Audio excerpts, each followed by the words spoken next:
সে অনেক অনেক দিন আগের কথা। এক জঙ্গলে বাস করত একটি টুনি ও তার দুইটি ছানা। টুনি তার ছানাদের নিয়ে খুব সুখেই দিন কাটাচ্ছিল, কিন্তু একদিন টুনির বাসার উপর নজর পড়ল একটি পাজি শিয়ালের। আরে বাহ, এ তো দেখি টুনির বাসায় দুটো ছানা আছে। যাই, টুনিকে বোকা বানানোর চেষ্টা করি। ও কি নাদুস নুদুস ছানা, আমাকে আজ খেতেই হবে। টুনটুনির পাখির মাংস কত নরম আর সুস্বাদু হয়, তা কেবল খেলেই টের পাওয়া যাবে। আমাকে খেতেই হবে ওর ছানা দুটোকে আজকে। এই বলে শিয়াল ঝোপ থেকে বেরিয়ে টুনির বাসার নিচেই গেল আর টুনিকে বলতে লাগলো, এই বেটা টুনি, তোর ছানাগুলোকে নিচেই ফেল, তা না হলে আমি যদি গাছে উঠি তাহলে কিন্তু তোর ছানাদের সাথে সাথে তোকেও খেয়ে ফেলবো। কেন? তুমি কি বানর নাকি সাপ যে গাছে উঠবে? তুমি তো একটা শিয়াল, তুমি কিভাবে গাছে উঠতে পারো? আমাকে কি বোকা পেয়েছো নাকি যে তোমার ভয়ে আমি আমার ছানাদেরকে নিচেই ফেলবো? ক্ষমতা থাকলে উপরে আসো, উপরে এসে আমার ছানাদেরকে খেয়ে যাও। এখনো সময় আছে, তোকে ভালো করে বলছি, ভালোই ভালোই তোর ছানাদের নিচেই ফেল, তা না হলে সত্যি সত্যি তোর বাসার উপরে উঠে যাব। তখন তোর ছানাদের সাথে তোকেও খাবো। বললাম তো, যদি পারো তাহলে আমার বাসায় উঠে এসো, উপরে এসে দেখি কেমন করে আমার ছানাদের খেতে পারো। না, ভেবেছিলাম টুনিকে বোকা বানিয়ে ওর ছানাদের খাবো, কিন্তু বেটা তো দেখছি সবই জেনে গেছে। টুনির গাছটা যথেষ্ট চিকন, এই গাছটা আমি যদি ঝাঁকাতে শুরু করি তাহলে বাচ্চাগুলো উপর থেকে নিচেই পড়বে, আর আমি তখন ওর বাচ্চাদের খেতে পারবো। এই বলে পাজি শিয়াল টুনির গাছটা ঝাঁকাতে শুরু করে। জোরে জোরে ঝাঁকুনির ফলে টুনির বাসা থেকে তার ছানা দুটি নিচেই পড়ে যায় আর দ্রুত শিয়াল ছানা দুটি খেয়ে ফেলে।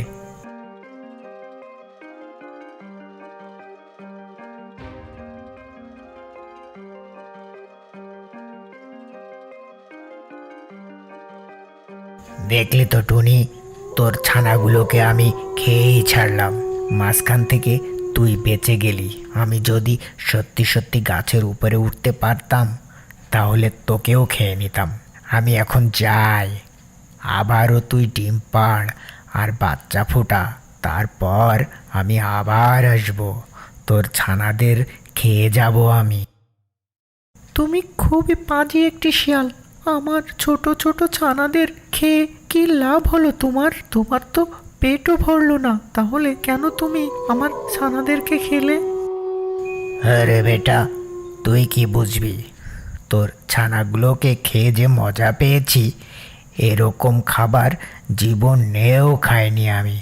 তবে তুই চিন্তা করিস না, এর পরের বারও আমি তোর ছানাগুলোকে খাবো। তাড়াতাড়ি ডিম পাড় আর সেই ডিম থেকে নাদুস নুদুস বাচ্চা ফোটা।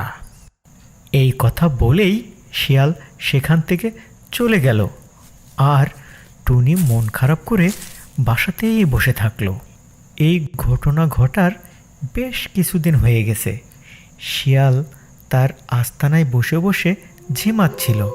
হঠাৎ টুনির কথা মনে পড়ল।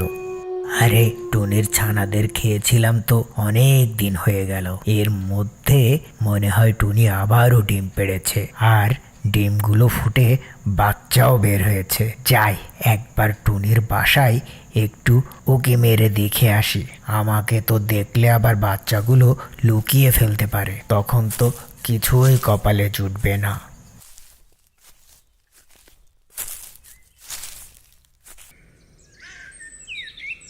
এই বলে শিয়াল গেল টুনির বাসায়। আর এদিকে টুনি আরও দুটি ছানা ফুটিয়েছে। আগের মতোই টুনি তার ছানাগুলোকে পাহারা দিচ্ছিল। দুষ্টু শিয়াল ঝোপের আড়াল থেকে দেখলো টুনির বাসায় আগের মতোই নাদুস নুদুস দুইটা ছানা। আরে ওই তো টুনি দেখছি আবারও দুটো ছানা ফুটিয়েছে। না না না, দেরি করা যাবে না, টুনির কাছে যাই, গিয়ে টুনির ছানা দুটোকে চাই। ভালোই ভালোই যদি দিয়ে দেয় কিছুই বলবো না, আর যদি না দেয় আগের মতো আবারও গাছ ঝাঁকুনি দিতে শুরু করব। তাহলে একা একাই ছানাগুলো নিচেই পড়ে যাবে। এই বলে শিয়াল ঝোপের আড়াল থেকে বেরিয়ে এসে আবার টুনির বাসার নিচেই গেল। আর টুনিকে ভয় দেখিয়ে বলতে লাগলো, কে রে টুনি, এ তো দেখছি আবারও দুটো ছানা ফুটিয়েছিস। বলেছিলাম না আমি আসবো, ঠিক চলে এসেছি। নে, ভালোই ভালোই তোর ছানাগুলোকে মাটিতে ফেল, আমার অনেক ক্ষুধা লেগেছে। আমি তোমার কাছে হাত জোড় করে মিনতি করছি, তুমি আমার ছানাগুলোকে খেও না। আমার ছানাগুলো নির্দোষ আর নিষ্পাপ, ওরা তোমার কী ক্ষতি করেছে? তুমি ওদেরকে খেও না ভাই, কমসে কম এই ছানাদেরকে এবার ছেড়ে দাও তুমি। দেখ টুনি, এখনো সময় আছে, আমি তোকে কিন্তু ভালোই ভালোই বলছি, ছানাগুলোকে নিচেই ফেল। আর কাকতি মিনতি করে কোনো লাভ হবে না, আমি তোর ছানাগুলোকে খাবই। ভালো এটাই হবে যে তুই তোর ছানাগুলোকে তাড়াতাড়ি নিচেই ফেলা। আমি তোমার কাছে হাত জোড় করে ভিক্ষা চাইছি, তুমি আমার ছানাগুলোকে ছেড়ে দাও ভাই। আমার ছোট্ট নিষ্পাপ বাচ্চা, এবার তো বাঁচার সুযোগ দাও তুমি। বুঝতে পেরেছি, সোজা কথাই কাজ হবে না, আবারও গাছ ঝাঁকাতে শুরু করি তাহলে, এই ছানাগুলো মাটিতে লুটিয়ে পড়বে। এই বলে শিয়াল টুনির গাছটা ঝাঁকাতে শুরু করে। জোরে জোরে ঝাঁকুনির ফলে বাসা থেকে তার দুইটি ছানা আবার নিচেই পড়ে যায়। আর দ্রুত শিয়াল ছানা দুটি খেয়ে ফেলে। তারপর শিয়াল তার আস্তানায় ফিরে গেল। টুনি মন খারাপ করে তার বাসাতেই দাঁড়িয়ে থাকলো।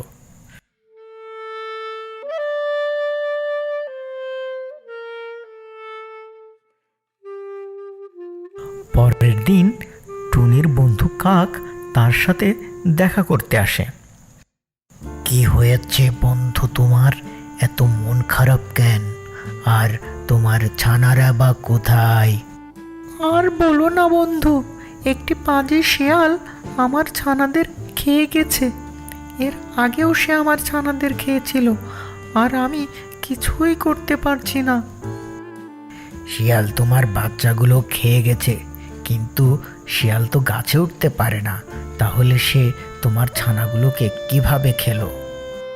পাজি শিয়াল বুদ্ধি করে এই গাছটি ঝাঁকাতে শুরু করে। গাছ ঝাঁকির ফলে আমার ছানাগুলো নিচে মাটিতে পড়ে যায়, আর তখন শিয়াল ওদেরকে খেয়ে ফেলে। আসলে আমার বাসার গাছটি অনেক চিকন, তাই শিয়াল ঝাঁকাতে পারে। ও, এইবার বুঝতে পেরেছি শিয়াল কি করে তোমার ছানাদেরকে খায়। তা কি ঠিক করবে বলে মনে করেছো? আমি বদলা নেব, বদলা যে করেই হোক শিয়ালের কাছ থেকে আমি বদলা নিব। পাজি শিয়াল দুবার আমার ছানাদেরকে খেয়ে ফেলেছে, কিছুতেই আমি ওকে ছাড়বো না। শিয়াল তো অনেক বুদ্ধিমান ও চালাক, তাই তুমি ওর সাথে কোনোভাবেই পেরে উঠতে পারবে না। তাহলে কিভাবে তুমি বদলা নিবে পরিকল্পনা করেছো তুমি? শিয়ালকে আমি যখনই সামনে পাবো তখনই ওর মাথাটা ঠুকরাতে থাকবো, আর ওর মাথা ঠুকরাতে ঠুকরাতে আমি ছিদ্র করে ফেলবো। তাহলে বেটা শিয়াল চরম শিক্ষা পাবে।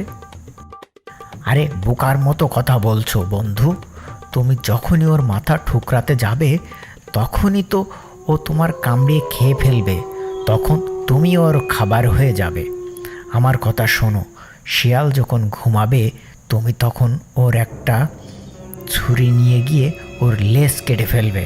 তাহলে ওই শিয়ালের চরম শিক্ষা হবে। লেজ হচ্ছে শিয়ালের প্রিয় জিনিস। তুমি যদি ওটাকে কেটে ফেলো তাহলে ও আর মুখ দেখাতে পারবে না, আর লজ্জাতেই মারা যাবে। ঠিক বলেছ বন্ধু, এই কাজটাই করতে হবে।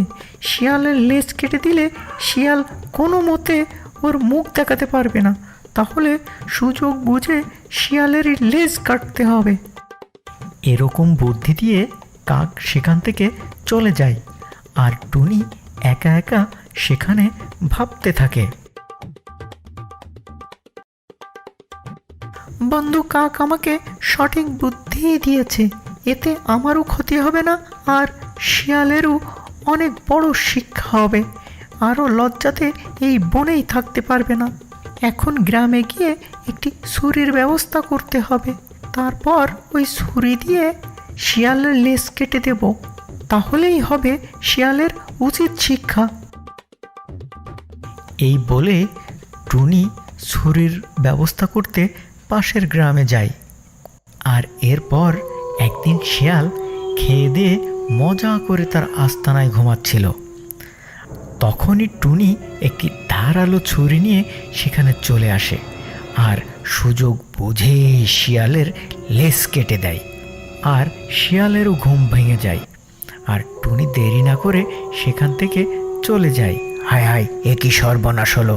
টুনি আমায় তো দেখছি লেজ কেটে নিয়ে গেল। এখন আমার কি হবে? লেজ ছাড়া এই জঙ্গলে আমি কিভাবে বের হব? আমি মুখ দেখাবো কি করে? আমার তো কোনো মান সম্মানই থাকলো না। লেজ ছাড়া আমাকে দেখতে কেমন লাগছে! সবই তো আমার শেষ হয়ে গেল। এই বলে বেচারা শিয়াল লজ্জায় মাথা নিচু করে সেই বন ছেড়ে দূরে কোথাও চলে যায়।